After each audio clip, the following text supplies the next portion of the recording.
నమస్తే welcome to AC news. ప్రముఖ పుణ్యక్షేత్రమైన సింగరకొండ శ్రీ ప్రసన్నాంజనేయ స్వామి వారిని బుధవారం రాష్ట్రపతి అవార్డు గ్రహీత ప్రముఖ క్రీడాకారుడు పుల్లల గోపీచంద్ దర్శించుకొని ప్రత్యేక పూజలు చేయించుకున్నారు. ముందుగా ఆలయ అర్చకులు, వ్యాయామ ఉపాధ్యాయ సంఘ నేతలు పుల్లల గోపీచంద్ను ఘనంగా స్వాగతం పలికారు. ధ్వజస్తంభం వద్ద మొక్కుకొని స్వామివారిని దర్శించుకొని పూజలు చేయించుకున్నారు. అనంతరం అర్చకులు ఆశీర్వదించి తీర్థప్రసాదమును అందజేశారు. ఇంత అద్భుతమైన క్షేత్రానికి వచ్చి ఇక్కడ దేవుడి దర్శనం చేసుకోవటం అనేది నాకు చాలా సంతోషం. చిన్నప్పుడు వచ్చేవాడిని, ఈ మధ్యకాలంలో కొంచెం లేట్ అయింది. కానీ ఈరోజు ఇంత వైభవమైన టెంపుల్, ఈ కొత్త కట్టడాలు చూస్తుంటే చాలా సంతోషంగా ఉంది. డెఫినెట్లీ అందరికీ ఇది లాభం చేస్తుందని కోరుకుంటున్నాను.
ओम प्राज्ञाय नमः, ओम रामदूताय नमः, ओम प्रतापवदे नमः, ओम कामराय नमः, ओम केशरीहृदाय नमः, ओम सीताशोकाय नमः, ओम कमलीकांताय नमः, ओम जितेन्द्रियाय नमः, ओम रामसंक्षेमसंधात्रे नमः, ओम महाराव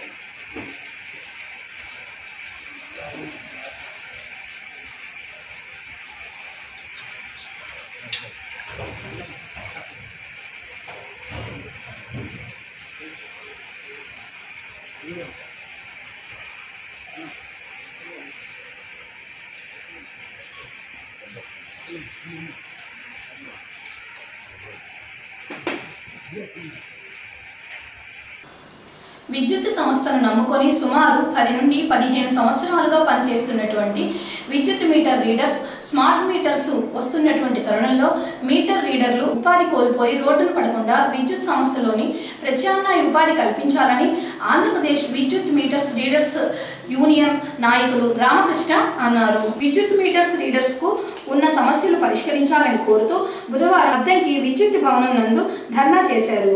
ఈ సందర్భంగా వారు మాట్లాడుతూ విద్యుత్ మీటర్ రీడర్స్ కు అనేక సమస్యలు ఉన్నా పరిష్కరించడంలో విఫలం చెందారని, స్మార్ట్ మీటర్లు వస్తే మీటర్ రీడర్స్ కు ప్రత్యామ్నాయ ఉపాధి కల్పిస్తామని అధికారులు హామీ ఇవ్వాలన్నారు. అదేవిధంగా మీటర్ రీడర్స్ కు ప్రతి నెల వేతనాలు చెల్లించాలన్నారు. 3 కంపెనీల పరిధిలో ఒకే పని దినాలు అమలు చేయాలని డిమాండ్ చేశారు. లేని పక్షంలో ఆందోళన చేస్తారని హెచ్చరించారు. ఈరోజు మన ఆంధ్రప్రదేశ్ రాష్ట్ర విద్యుత్ మీటర్ రీడర్స్ యొక్క ధర్నా చేయడం జరిగింది. ఆల్రెడీ మన రాష్ట్ర కమిటీ పిలుపు మేరకు మన అద్దెం డివిజన్లో ఈరోజు మన తోటి మీటర్ రీడర్స్ అందరూ వచ్చి ర్యాలీగా వచ్చి ర్యాలీ తర్వాత ధర్నా చేయడం, మన డీ ఆఫీస్ ముందు ధర్నా చేయడం జరిగింది.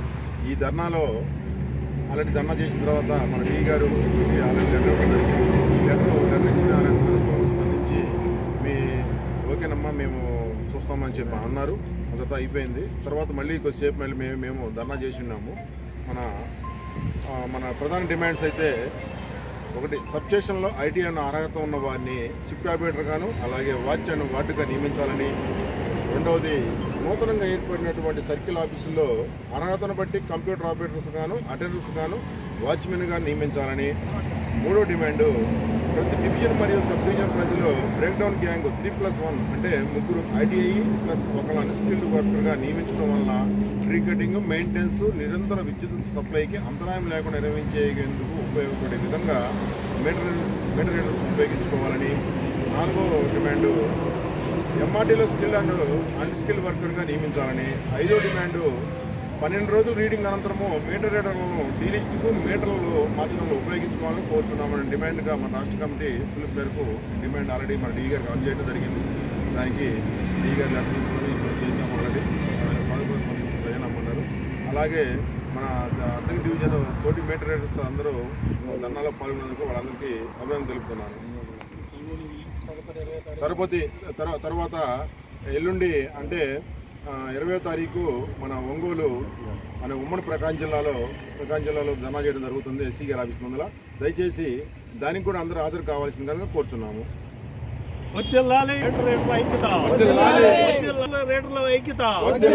చెల్లించాలి కనీస వేతనాలు.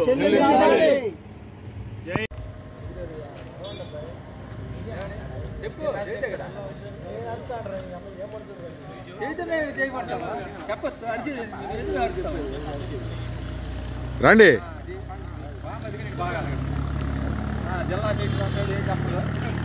ఎవరు నాయకులు ఎక్కడ చూసే నాయకులు ఎవరు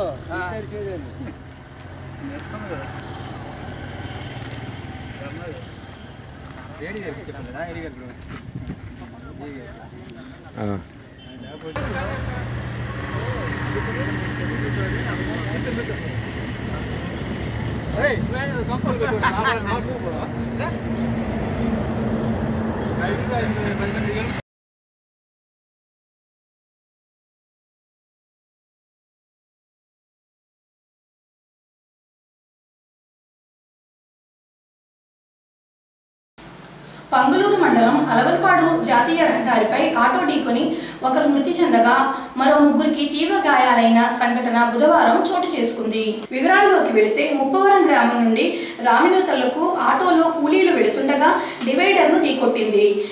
ఆటోలో ప్రయాణిస్తున్న ఒకరు మృతి చెందగా 5గురు కూలీలకు తీవ్ర గాయాలు కాగా 108 వాహనంలో అద్దెంకి ప్రభుత్వ వైద్యశాలకు తరలించారు. అక్కడ ప్రథమ చికిత్సలు అందించి మెరుగైన వైద్యం కోసం ఒంగోలు రిమ్స్కు తరలించారు. పోలీసులు స్పాట్కు చేరుకొని ప్రమాదం జరిగిన తీరును పరిశీలించి కేసు నమోదు చేశారు. ఆటోలో పరిమితికి మించి ఎక్కువ మంది ప్రయాణికులు ఉండడం వల్లే ఈ ప్రమాదం జరిగినట్లు స్థానికులు భావిస్తున్నారు. కూలీ పనులకు వెళ్లే కూలీలు ఆటోలో జాగ్రత్తగా ప్రయాణించాలని పోలీసులు సూచించారు.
ఢిల్లీ రామ్లీలా మైదానంలో ఇండియాలో ఉన్న 5 ఎల్ఐసి ఏజెంట్ల యూనియన్ ఆధ్వర్యంలో బుధవారం ఎల్ఐసి ఏజెంట్ల ధర్నా కార్యక్రమాన్ని ఏర్పాటు చేయగా అద్దంకి నుంచి ఎల్ఐసి ఏజెంట్ల ధర్నాకు తరలి వెళ్లారు.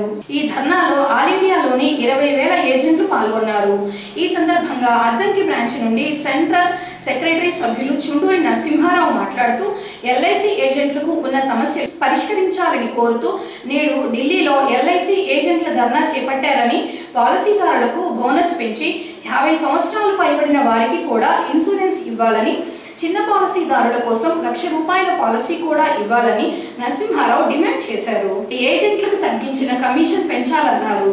ఏజెంట్లకు గ్రూప్ ఇన్సూరెన్స్ 85 సంవత్సరాల వరకు ఇవ్వాలన్నారు. లేని పక్షంలో ఆందోళనలు తీవ్రంగా ఉంటాయన్నారు.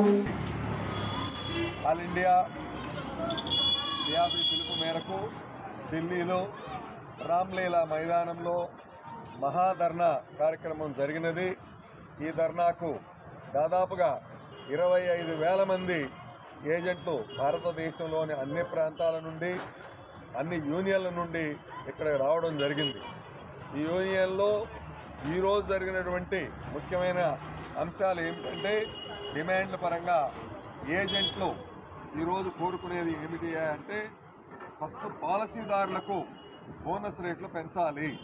ఇప్పటి వరకు ఉన్నటువంటి గతంలో ₹70 ఉన్న బోనస్ మధ్యలో తగ్గింది కాబట్టి ఆ బోనస్ రేట్లు పెంచాలి. అదేవిధంగా మరి ఏజెంట్గా పనిచేసినంతకాలం కూడా అతనికి గ్రూప్ ఇన్సూరెన్స్ ఇవ్వాలి అనే ఉద్దేశంతో కనీసం 85 సంవత్సరాలు వయసు వచ్చేంత వరకు కూడా ఆ ఏజెంట్కి గ్రూప్ ఇన్సూరెన్స్ ఉండాలి. అదేవిధంగా మెడిక్లెయిమ్ అనేది కూడా ప్రతి ఆర్డినరీ, ఇప్పటి వరకు క్లబ్ మెంబర్లకే మెడిక్లెయిమ్ ఉన్నది.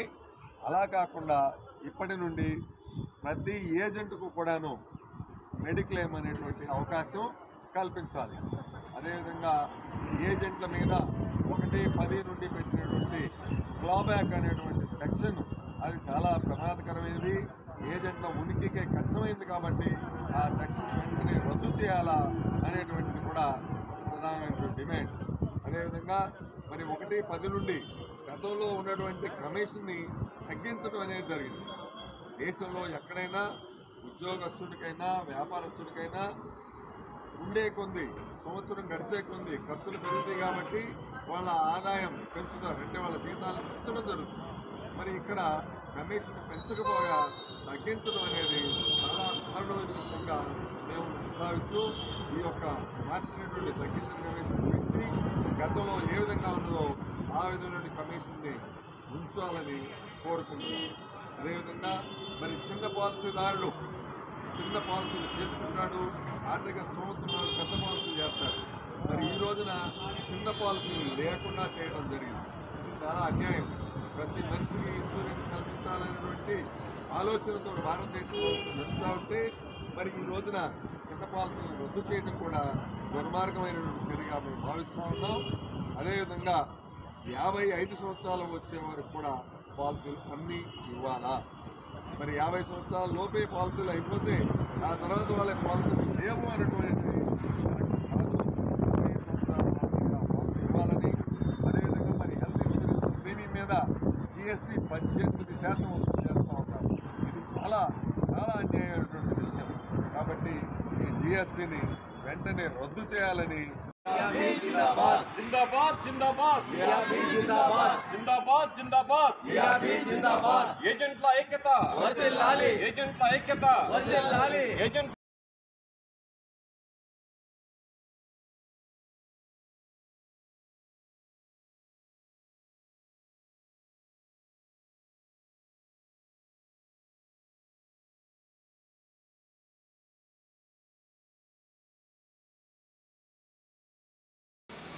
అద్దంకి పట్టణంలోని 7వ వార్డులో ఉన్న ఎరుకల కాలనీలో శానిటేషన్ పనులు చేయడం లేదని మంగళవారం అద్దంకి మున్సిపల్ కార్యాలయం వద్ద ధర్నా చేపట్టగా బుధవారం కమిషనర్ రవీంద్ర ప్రత్యేక శానిటేషన్ పనులు చేయించారు. ముందుగా ఎరుకల కాలనీలో ఉన్న డ్రైనేజీలో పూడిక తీతలు పనులు చేయించి మురుగునీరు తీయించారు.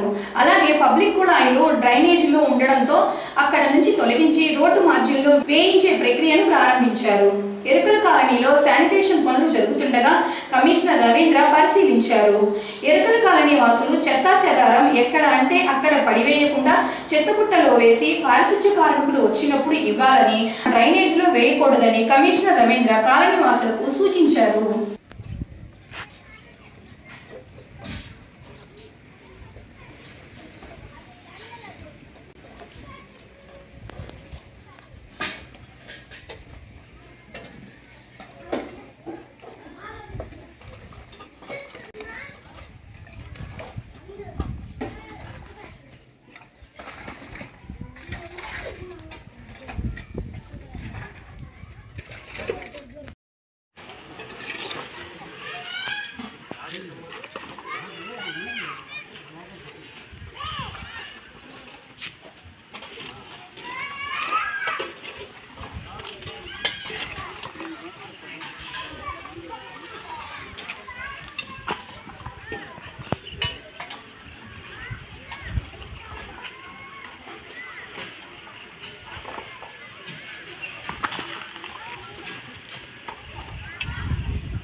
అద్దంకి నియోజకవర్గంలో ఉన్న యాదవ కులస్తులందరూ ఐక్యంగా ఉండి గ్రామ స్థాయిలో ప్రజలకు ఉన్న సమస్యలు పరిష్కరించుకోవాలని అద్దంకి నియోజకవర్గ అఖిల భారత యాదవ సంఘ అధ్యక్షులు గోలి రమణబాబు తెలిపారు. ఈ సందర్భంగా ఏర్పాటు చేసిన మీడియా సమావేశంలో ఆయన మాట్లాడుతూ బీసీలు అయిన యాదవులకు ఉన్న సమస్యలు పరిష్కారం కోసం అందరూ కలిసి ముందుకు వచ్చి పోరాటం చేయాల్సిన అవసరం ఉందన్నారు. అద్దంకిలో యాదవ సంఘ భవన నిర్మాణానికి వారి వంతు కృషి చేస్తారని చెప్పారు. భవన నిర్మాణానికి సంబంధించిన కావాల్సిన స్థలం కోసం కలెక్టర్ను కలిసి అర్జీ ఇవ్వడం జరుగుతుందని రమణ చెప్పారు. యాదవ సోదరులకి వారు అండగా ఎప్పుడు ఉంటారని తెలియజేశారు. నా పేరు గోలి రమణబాబు. అద్దంకి నియోజకవర్గ అఖిల భారత యాదవ ప్రెసిడెంట్ నేను. ఈ విషయం ఇక్కడ మీడియా సమావేశం జరుపుతున్నాను. ఇది మీడియా సమావేశం ఎందుకు జరుపుతున్నానంటే అద్దంకి నియోజకవర్గ యాదవులందరికీ నా విజ్ఞప్తి. విషయం ఏంటంటే యాదవులని మనం అందరం ఐక్యతగా ఉండాలా. మండల స్థాయిలో, గ్రామ స్థాయిల్లో, జిల్లా స్థాయిల్లో ఎక్కడో కూడా మనం వెనకబడి ఉన్నాం ఇప్పటివరకు. దీన్ని మనం ముందుకు నడిపించాలా. అందరం ఐక్యతగా ఉండి మండల స్థాయి అధ్యక్షుల్ని, గ్రామ స్థాయి కమిటీలని ఏర్పడదాం అనుకుంటున్నాను నేను. దీని మీద మీ సహకారాలు మీ అందరూ అందించాలా. ముందుకు కదిలి రాండి. ఎందుకంటే రాజ్యాంగం మనకి బీసీలకి, మన యాదవుల్లో చాలా మనకు రావాల్సినవి అనేక ఉన్నాయి. దాన్ని దుర్వినియోగం జరిగిపోతుంది. అధికారులు కూడా మన దృష్టికి రావట్లేదు. కొన్ని రాజకీయాలు కూడా మన మీద కొంత ప్రవేశపెట్టడం, మనం ముందుకు పోవటం, మనం వెనకబడిపోవడం జరుగుతుంది. ఇది ఇక్కడి నుంచి జరగకుండా యాదవులకి ప్రతి చోట న్యాయం జరిగేలాగా నేను చూస్తాను. ఎవరికి ఏ ఇబ్బంది వచ్చినా ముందంచులో ఉంటాను. దీన్ని తక్షణం మనం ఈ రోజు నుంచి ఈ మీడియా సమావేశం సాక్షిగా మనం ఈ రోజు నుంచి ముందుకు పోవాలని కోరుకుంటున్నాను. మనం ఇక్కడి నుంచి ఇంకో విషయం ఏంటంటే అద్దంకి నియోజకవర్గంలో యాదవ్ సంబంధించిన ఒక బిల్డింగ్ ఇంత మటుకు లేదు. దాన్ని కూడా అధికారుల దృష్టికి తీసుకెళ్ళి దాన్ని కూడా నిర్మాణించాలని నేను కోరుకుంటున్నాను. దీని మీదట రేపు కలెక్టర్ గారికి అర్జీ వినిపిస్తాను. దీనికి తక్షణం మనకి ఎక్కడి నుంచి యాదవులకు సంబంధించిన ఏమేమి రావాలి, ఏమేమి చేయాలి అనే దాని మీదే నిరంతరం పోరాటం చేస్తాను, వచ్చేలాగా కృషి చేస్తాను. ఇది రాయితీపై వ్యవసాయ యంత్ర పరికరాలు అందిస్తున్నట్లు అద్దంకి మండల వ్యవసాయ అధికారి వెంకటకృష్ణ అన్నారు. అద్దంకి మండలం తిమ్మాయిపాలెం గ్రామంలో బుధవారం పొలం పిలుస్తుంది కార్యక్రమాన్ని ఏర్పాటు చేయగా ఏవో వెంకటకృష్ణ హాజరై మాట్లాడారు. రాయితీపై 9 చెక్కల కుర్రులు, తైవాన్ స్ప్రేయర్లు, బ్యాటరీ స్ప్రేయర్లు అందిస్తున్నారని, ఈ పంటలో నమోదైన రైతులకు మాత్రమే రాయితీపై వ్యవసాయ యంత్ర పరికరాలు అందిస్తామని ఏవో వెంకటకృష్ణ తెలిపారు. కొంతమంది కందులు ఉన్నాయని చెప్పారు. అవి మొన్న వాళ్ళు శాంపిల్ తీసుకెళ్తున్నారు. ఆ శాంపిల్ పాస్ అయితే మనకి 7,000 రూపాయలు తక్కువ బస్తాలు వాళ్ళు మందుల గురించి పట్టుకెళ్తారు. చెప్పాను నేను ఆల్రెడీ వాళ్ళకి. అట్లానే మనకి మినుములు, పెసలు, శనగలు కూడా. శనగలు ఏంటంటే 5,600 రూపాయలు మందులు కూడా పెంచారు గవర్నమెంట్. లాస్ట్ ఇయర్ కూడా 170 రూపాయలు. ఎర్రశనగ ప్రభుత్వం మందు ఎర్రశనగలు మాత్రమే ఉండిపోతుంది. తర్వాత ఈ క్రాప్ ఫైనల్ అయింది. ఇప్పుడు మనం ఆ లిస్టు కూడా మనం డ్రాఫ్ట్ లిస్ట్ రేపు 21వ తారీఖు డిస్ప్లే పెడతాం. ఆ రోజు మీరు చూసుకోండి. ఈ క్రాప్ ఎంత ఇంపార్టెంట్ అంటే ఈరోజు మనం ఇంప్లిమెంట్ చేస్తుంటే ఈ క్రాప్లో పేరు ఉన్న వాళ్ళకి ఇంప్లిమెంట్స్ వస్తాయి. ఈ క్రాప్లో పేరు లేకపోతే మనం ఏం చేసినామో దాంట్లో మనకు ఏ ఇంప్లిమెంట్ కనీసం గుర్రం నాగలి తైవాన్ పేరు కూడా ఇవాళ ఇవ్వలేదు. కాబట్టి ఈ క్రాప్ ప్రభుత్వం అంత ప్రాధాన్యత వస్తుంది. కాబట్టి తప్పనిసరిగా రాబోయే సీజన్లోనైనా ఈ పంట అనేది తప్పనిసరిగా చేయించుకోండి. తర్వాత మనకి ఇప్పుడు ఫార్మ్ మెకనైజేషన్ కింద ఈ గొర్రెలు, ఎర్రగొర్రెలు, పవర్ వేడర్లు, పవర్ టిల్లర్లు, అలాంటి తైవాన్ స్ప్రేయర్లు, బ్యాటరీ స్ప్రేయర్లు ఇవి మాత్రమే ఉన్నాయి. రేపు జూన్ నుంచి మళ్ళీ కొత్త బడ్జెట్ వచ్చినప్పుడు మళ్ళీ మనకి ఎక్కువ ఇస్తారు. ఇక అప్పుడు ఊరికి వచ్చి 15,000 ఇస్తారు. అప్పుడు ఇంకా అందరూ పెట్టుకోవచ్చు. లేదంటే తక్కువ బడ్జెట్ ఈ మార్చి వరకు ఇచ్చారు కాబట్టి అప్లికేషన్స్ అందరు ఇవ్వండి. అందరు ఇచ్చిన తర్వాత అన్నీ చెక్ చేసుకొని రెడీగా పెట్టుకోండి. రేపు జూన్లో మన బడ్జెట్ ఇచ్చినప్పుడు అందరికీ మనం ఇబ్బంది లేకుండా. ఈ వేసవిలో ప్రజలు దాహార్తి తీర్చేందుకు అద్దంకిలో చలివేంద్రం ప్రారంభించారని ఉమా అన్నపూర్ణ అన్నారు. అద్దంకిపట్టలోని పాత ఆంధ్ర బ్యాంక్ సమీపంలో వాసవి క్లబ్ ఆధ్వర్యంలో చలివేంద్రాన్ని ఏర్పాటు చేయగా కౌన్సిలర్ రమేష్ బాబు, ఉమా అన్నపూర్ణ, వెంకటరమణ, తమ్మిన శ్రీను తదితరులు కలిసి ప్రారంభించారు.